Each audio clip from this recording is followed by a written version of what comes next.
In this video, I'm going to do some solutions to this worksheet that we did on force components. And some of you saw this in class and some of you didn't, but it's always good to see it again. So I'm going to trust that you can do these first couple right here. We'll talk about this one down here. So this is number 4. Let's see if we can zoom in a little bit. I don't know if that's helpful at all. There we go. Okay, great. So let's see what we're going to do here. First, we draw a free body diagram. So there's my dot. There's gravity going down. I'm going to have one force of tension coming this way, and I'm going to have another force of tension coming this way. And I want to try to label these with numbers, label all the forces with numbers. So I've got my 5 kilogram picture. That means I know that this is going to be 50 newtons of weight coming down that way. Now I've got these tension vectors that I need to figure out what they are. And the way I do that is, of course, I'm going to start by drawing components. So I've got 2 components for each of these tension vectors. I could call this force of tension in the y direction, force of tension in the x direction. Same over here. Force of tension in the x direction, force of tension in the y direction. And what I know is that in the y direction, the up and down direction, all my forces have to be balanced. So I have 1 tension, 2 tensions, and a gravity down here.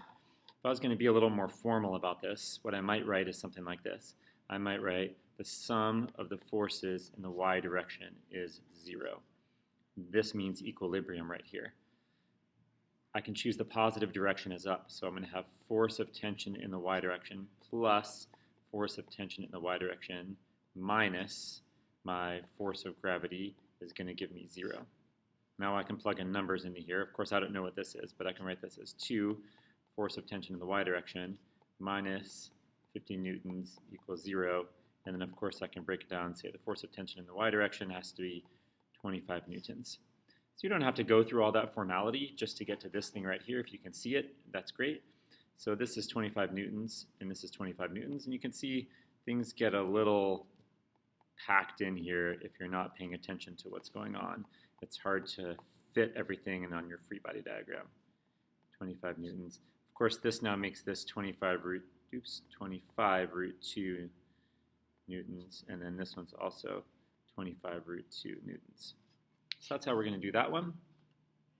And remember, keep them separated and break down your forces into components. Let's move on to number 5 down here. And drawing a free body diagram, there is friction. Since we are at a constant velocity, that means equilibrium. We have gravity going down. We've got a normal force going up. Those should be equal. Those arrows should be equal size. We've got an applied force, so we'll call it a tension on this side since it's a rope. And we've got a friction force going that way. Let's see, 6 kilograms is the mass, so that means that's 60 newtons. Since we are in equilibrium, this has to be 60 newtons. The force of tension was given as 50 newtons, and that means the friction force is also going to be 50 newtons to keep everything balanced. X direction and Y direction are done separately. Let's try these back here. And I don't know if I'm going to need more space to do this or not. I think I've got enough space. So here is my box. And I'm still going to have my force of gravity is 60 newtons. I'm going to draw a normal force up here. It's not necessarily going to equal 60 newtons. We'll see that it's not in this case. Friction's always parallel to the surface, so friction's going this way, and now I've got my tension force going up this way. That probably arrow was a little bit too long because this arrow is supposed to be 60 and that's supposed to be 50, but that's how it goes sometimes, 50 newtons. And now it's at a 45-degree angle, so I'm going to want to break this up into components. I like to use a different color for components if I can. There's that way, there's that way. So here's my force of tension in the y direction. And here's my force of tension in the x direction. And of course, this is going to be 25 root 2 newtons. And this will be 25 root 2 newtons as well. X root 2. So if I take this divided by root 2, which gives me 25 root 2 there, I think that turns out to be about 36 if I'm not mistaken. 25 times square root of 2, 35.3, 35.4.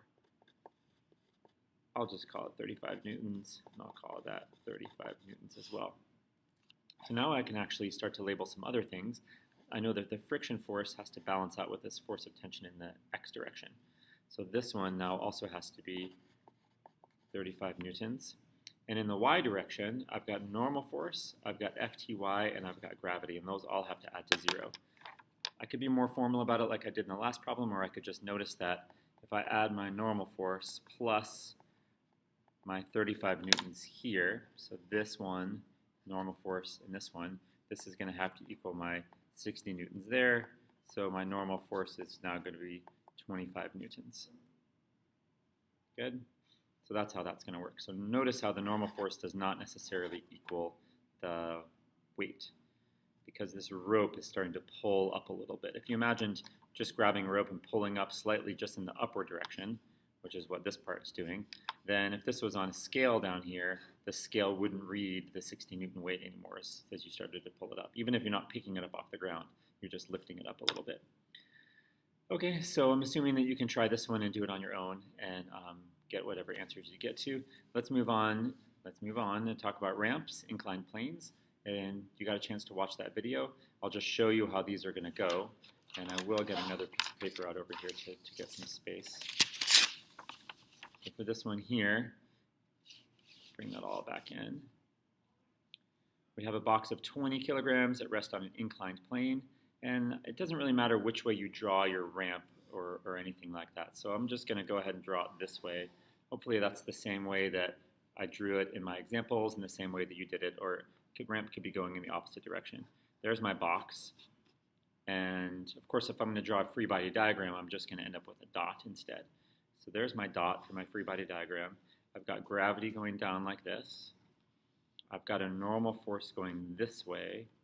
And I've got a friction force going this way, like that. So there's gravity, normal force, friction force. And it's 3, 4, 5 triangle. So remember, if this angle, there's theta, what we're going to end up doing is, see if I can get a different color for these. We're going to break gravity up into components, one going this way and one going that way. And I can call this force of gravity in the y direction. My pen's not working so well. And this could be force of gravity in the x direction. That didn't work out so well, so I'll just stick with the blue. So I've got force of gravity in the y direction, and I've got force of gravity in the x direction. Remember, what we also did is we shifted our perspective for x and y to be like this. If I'm going to label these things with numbers, then I can start to break things down here. So this one was 20 kilograms. That's 200 newtons. That means that this is going to be 100 root 2 newtons. And I think that that's 114. Oh no, I better double check. I always forget the square root of 2. 1.4.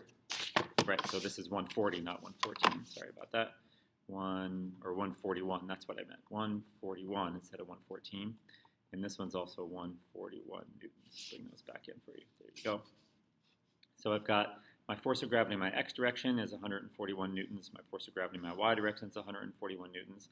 What I can now start to do is do things in my x and y directions. So if I have an x direction, 141 newtons in one direction, I've got to have 141 newtons in the other direction. In the y direction, I've got 141 newtons this way, so I should also have this as 141 newtons in that direction also.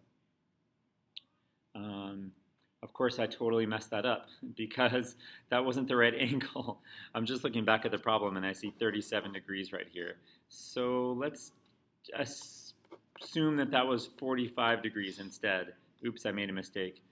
That's 45 degrees. Was the second problem 45 degrees? No, the second problem is 30 degrees. Okay, so that's not exactly how you do it, but readjust your numbers so that you get the right thing. It turns out to be easier. Should we just do it right here? Okay. We'll X these things out. Okay, so assuming that that's not 45 degrees, that this was actually 37 degrees up here, then here's my 5 side, here's my 3 side, and here's my 4 side. So this number over here is 5 times 40 to get 200. So 3 times 40 will get me 120 newtons on this side, and this is really 160 newtons on this side, which means that this one is 160 and this one is 120 newtons. So sorry about that. Hopefully that didn't cause you too much of a panic.